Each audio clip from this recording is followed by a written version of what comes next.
Halo Sobat Cuan, jumpa lagi dengan saya di Cerita Saham. Saya ucapkan selamat pagi, selamat siang, selamat malam dimanapun Sobat Cuan menonton video ini. Pada video kali ini saya akan cerita saham IPO Part yang akan listing dalam waktu dekat ini. Ada 7 hal yang akan saya bahas mengenai Part. Yang pertama, menganalisa latar belakang perusahaan dan tujuan IPO, lalu menganalisa neraca, laba rugi, arus kas, valuasi, underwater, dan yang terakhir kesimpulan.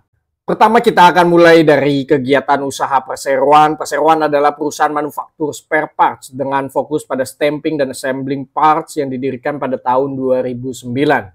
Perseroan memproduksi berbagai spare parts kepada pelanggan OEM di Indonesia sebagai aktivitas operasinya. Secara keseluruhan, spare part yang diproduksi oleh perseroan itu ada 3 jenis. Yang pertama adalah spare part untuk otomotif, lalu yang kedua itu untuk elektronik, dan yang ketiga itu untuk sanitasi.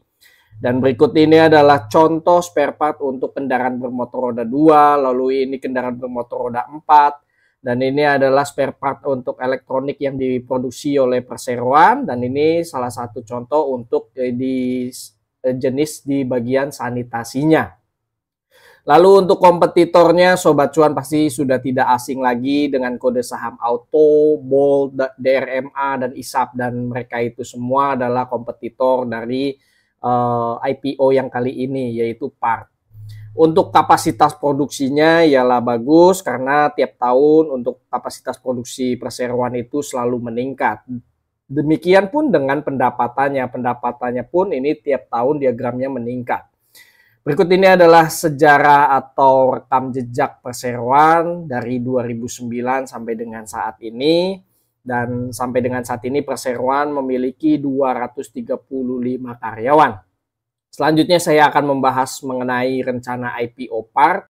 Jumlah saham yang ditawarkan ada 680 juta lembar saham atau sebanyak 6,8 juta lot, ada warannya 1:1, untuk kepemilikan publik itu 25%, untuk harga pemegang saham lama itu di harga 25, dan untuk publik dari harga 100 sampai dengan 105. Harga arahnya apabila di harga 100 maka arahnya di harga 135 atau naik 35%, namun apabila di harga 105 maka arahnya di harga 141 atau naik 34,2%. Untuk ARB-nya apabila di harga 100 maka ARB di harga 65 atau minus 35%, apabila di harga 105 maka ARB di harga 69 atau minus 34,2%. Perolehan dana IPO saham itu dari 68 miliar sampai dengan 71 miliar. Lalu untuk dari IPO warannya itu sebesar 74,8 miliar. Ekuitas perseroan itu 63 miliar rupiah. Masa book building sudah selesai, masa offeringnya direncanakan pada tanggal 1 sampai dengan 3 Juli, dan listingnya direncanakan pada tanggal 5 Juli. Dan perseroan akan masuk dalam papan pengembangan, underwriternya MNC Sekuritas, dan ini sama seperti IPO yang sebelumnya sudah saya bahas juga, yaitu SPRE. Untuk rencana penggunaan dana IPO sekitar 54,3% yang akan digunakan untuk belanja modal, lalu sisanya itu akan digunakan untuk modal kerja perseroan. Selanjutnya mengenai rencana waran Part, jadi waran yang ditawarkan juga sama, 680 juta lembar waran, ada warannya 1:1, persentase waran beredar itu 33,3%, harga awalnya 0, harga tebusnya di harga 110, jadi range-nya tidak jauh. Apabila ibaratnya kita harga IPO 100 lalu arah di harga 135, harga tebus 110, paling nggak ada gap 25 rupiah, dan di situ kita bisa mendapatkan peluang cuan. Itu kalau arah. Perolehan dana waran 71 miliar, masa perdagangan waran 5 Juli 2024 sampai dengan 3 Juli 2026, masa tebus warannya 7 Juli 2025 sampai dengan 3 Juli 2026. Untuk pengguna dana waran 100% ini untuk modal kerja perseroan. Untuk struktur pemegang sahamnya terbesar dimiliki oleh PT Cipta Investama Lancar, ini memegang 55% sesudah IPO, dan perusahaan ini merupakan perusahaan keluarga dan masyarakat memegang 25%. Dan berikut ini adalah susunan pemegang saham perseroan. Jadi untuk pengendalinya yaitu Bapak Hamim. Untuk lock up period, keseluruhan pemegang saham ada lock up periodnya. Dan berikut ini adalah profil dari Dewan Komisaris Perseroan, dan ini adalah profil dari Dewan Direksi Perseroan. Selanjutnya saya akan menganalisa neraca perseroan. Pertama dari total aset perseroan, di sini ada kenaikan yang signifikan terutama dari tahun 2021 ke 2022 dari 79 miliar jadi 185 miliar, dan per 2023 juga total aset perseroan ini masih mengalami peningkatan jadi 221 miliar. Dan kenaikan total aset ini dari pos aset tetap atau dari kenaikan total mesin, tanah, dan bangunan seiring dengan kenaikan dari kapasitas produksi perseroan. Dari sisi liabilitas juga ada kenaikan yang signifikan, namun kenaikannya tidak lebih dari total aset perseroan. Untuk liabilitas di sini 2021 sebesar 50 miliar, naik 139 miliar, dan per 2023 ini full year-nya 157 miliar. Dan dari liabilitas di sini perseroan masih ada utang bank dari liabilitas jangka panjangnya di sini sebesar 94,6 miliar. Dan berikut ini adalah utang dari perbankan yaitu Bank BCA, dan Sobat Cuan bisa untuk lebih detailnya baca satu persatu. Di sini sudah ada ringkasannya, jadi keseluruhan utangnya itu dari Bank BCA. Untuk ekuitas di sini adanya kenaikan seiring dengan naiknya total aset, dan liabilitas memang naik, cuma kenaikannya itu tidak lebih tinggi daripada total aset. Ekuitasnya pun meningkat seiring dengan adanya tambahan modal di setor dan konversi saldo laba. Di sini terlihat untuk saldo laba dari 38 miliar daya konversi sehingga modal ditempatkan di store ini jadi 51 miliar rupiah. Untuk total ekuitas per full year 2023 ini ada 63,5 miliar. Selanjutnya mengenai laba rugi, dari sisi penjualan di sini mengalami peningkatan seiring dengan meningkatnya kapasitas produksi perseroan. Di tahun 2021 penghasilan perseroan 129 miliar lalu naik 190 miliar, dan per full year 2023 238 miliar. Dan untuk laba bersih sayangnya meskipun ada kenaikan pendapatan dari tahun 2022 ke 2023, namun dari sisi laba bersih di sini turun. Dari yang tadi 17 miliar jadi 15,9 miliar. Hal ini disebabkan karena besarnya beban keuangan seiring dengan meningkatnya total utang yang ada di perseroan, sehingga beban bunganya ini menggerus dari laba usaha perseroan. Dari yang tadinya 3 miliar untuk beban keuangan bunganya jadi 10,3 miliar rupiah. Untuk dividen, perseroan ini akan membagikan sebanyak-banyaknya 50% di tahun 2025 karena akan mengambil tahun buku full year 2024. Selanjutnya mengenai arus kas, dari sisi CFO atau operasionalnya di sini selinear dengan kenaikan pendapatan perseroan. Terlihat di sini konsisten membukukan positif dari CFO-nya di tahun 2021 8,4 miliar naik 13,4 miliar, dan per 2023 di sini meningkat lagi lebih tebal jadi 25,4 miliar rupiah. Sehingga perseroan ini masih punya ruang untuk menggunakan dari CFO tersebut di bagian aktivitas investasi, dan di bagian pendanaan juga di sini terlihat adanya suntikan modal dan juga begitu aktif dari sisi pinjaman dan pembayaran utang bank. Dari investasi di sini adanya terlihat untuk pembelian aset tetap sebesar 48,9 miliar, dan untuk pendanaan ini ada uang masuk sebesar 21,9 miliar rupiah.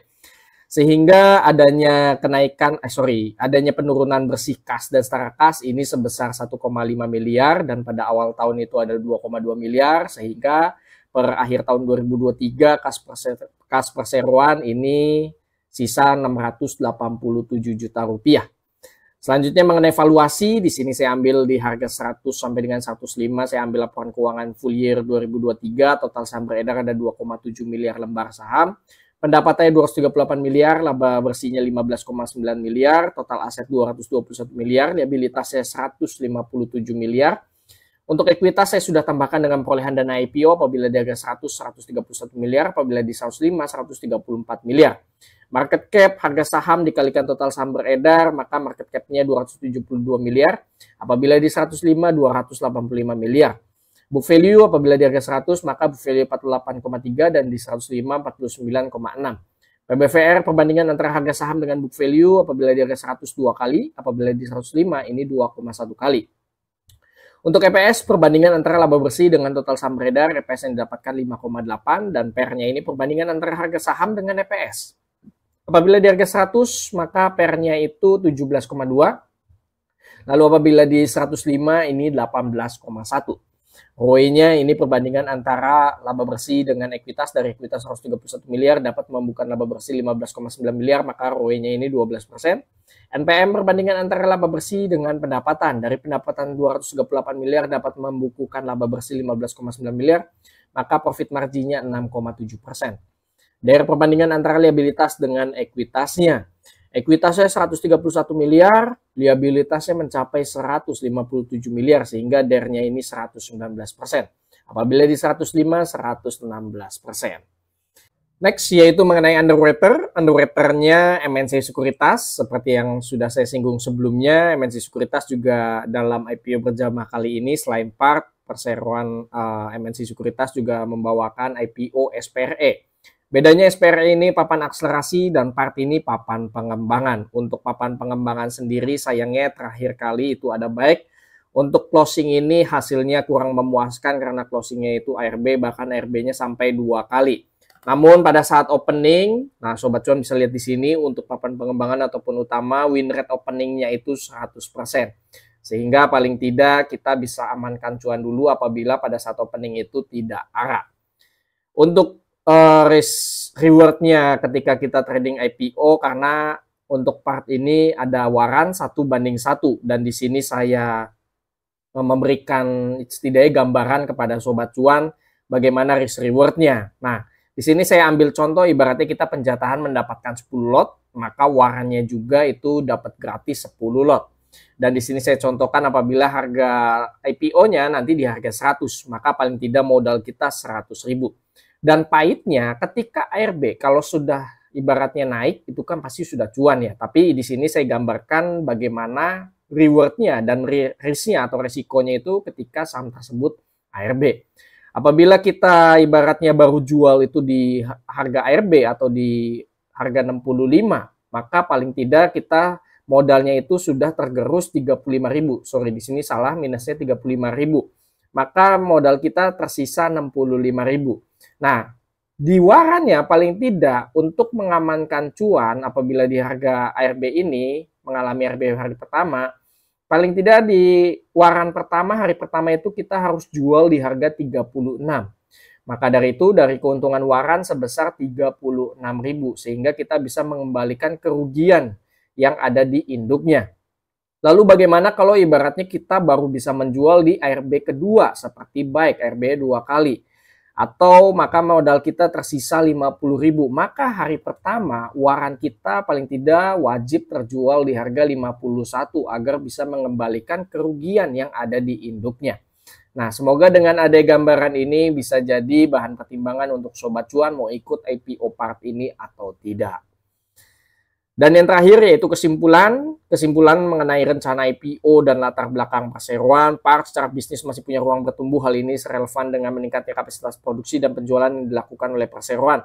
Part secara penggunaan dana IPO termasuk bagus karena sebagian dana IPO untuk belanja modal berupa pembelian mesin untuk menunjang kapasitas proses produksi yang semakin meningkat lagi dan sisanya untuk modal kerja perseroan. Jumlah saham ditawarkan untuk publik termasuk wajar yaitu sebanyak 6,8 juta lot. Terdapat lock up period dan waran 1:1 yang membuat resiko jadi terminimalisir dan part akan masuk dalam papan pengembangan. Untuk rencana IPO saya kasih 8,5/10. Untuk laporan keuangan, part memiliki laporan keuangan neraca ekuitas yang sehat seiring dengan naiknya kinerja pendapatan dan laba perseroan dan juga adanya suntikan modal sehingga semakin menguatkan posisi likuiditas neraca perseroan. Sampai dengan saat ini perseroan masih mengandalkan utang bank untuk merealisasikan belanja modal dan modal kerjanya. Namun rasio DER-nya mencapai 119%. Dengan adanya penerimaan dana segar IPO sampai 145 miliar dari IPO saham dan IPO waran, apabila semuanya ditebus, setidaknya bisa makin menguatkan posisi neraca perseroan. Untuk laporan laba rugi, pendapatan dan laba dari tahun 2021 sampai dengan saat ini mampu menunjukkan tren kenaikan. Dengan adanya rencana IPO dan rencana ekspansi dilakukan, diharapkan part dapat meningkatkan lagi pendapatan dan laba yang dihasilkan di periode selanjutnya. Untuk arus kas, operasional part selinear dengan kenaikan pendapatan dan laba perseroan, sehingga perseroan memiliki catatan konsisten positif untuk CFO dari tahun 2021 sampai dengan tahun 2023. Oleh karenanya, perseroan masih memiliki ruang untuk memenuhi kebutuhan belanja modal dan membayar utang perseroan. Dengan ada dana tambahan dari IPO sampai 145 miliar, diharapkan Part dapat semakin menguatkan posisi likuiditasnya dan merealisasikan rencana akan kebutuhan modal kerja dan belanja modalnya agar bisa meningkatkan kinerja perseroan. Untuk ringkasan laporan keuangan, saya kasih nilai 8,5/10. Untuk valuasi PBV-nya tergolong wajar untuk saham IPO sebesar 2 kali dan valuasi PER-nya termasuk murah untuk 17 kali. Untuk market cap, Part ini tergolong wajar 272 miliar dan ekuitas perseroan 131 miliar. Untuk valuasi saya kasih nilai 8/10. Untuk underwriter-nya ialah MNC Sekuritas dengan kode broker EP sebagai underwriter. Secara historikal, apa yang dibawakan oleh EP semenjak ada IPO sangat bervariatif saat opening dan closing market dari pertama. Akan tetapi saham yang pernah dibawakan oleh EP di papan pengembangan khususnya saat opening itu harganya selalu naik. Semoga hal tersebut dapat memberikan hasil yang positif agar setidaknya ada angin segar untuk Part saat listing nanti. Informasi tambahan selain Part, EP juga akan membawakan IPO SPRE yang akan listing berdekatan dengan listing Part. Untuk ringkasan underwriter saya kasih nilai 7,5/10. Kesimpulan akhir, saya secara pribadi cenderung tidak ikut IPO ini. Untuk lebih jelasnya nanti ikut atau tidak bisa follow Instagram kami, grup WA gratis, Stockbit forum chat, dan semua link tersedia di kolom deskripsi. Bagaimana nih Sobat Cuan, mau ikut IPO Part ini atau tidak? Silahkan isi di chat kolom komentar. Disclaimer on, video yang berisikan data dan atau informasi yang tersedia hanya sebagai bahan referensi dan edukasi, bukan sebagai ajakan. Keputusan bertransaksi, beli, jual, ataupun skip mengacu pada rekomendasi saham dan isi video ini sepenuhnya merupakan tanggung jawab Sobat Cuan. Terima kasih bagi Sobat Cuan yang sudah menonton cerita saham IPO Part dari awal sampai dengan akhir. Semoga video yang disampaikan bisa jadi bahan pertimbangan untuk Sobat Cuan mau ikut IPO ini atau tidak. Sampai jumpa pada cerita saham selanjutnya. Happy trading, happy investing, happy IPO. See you semua. Bye-bye.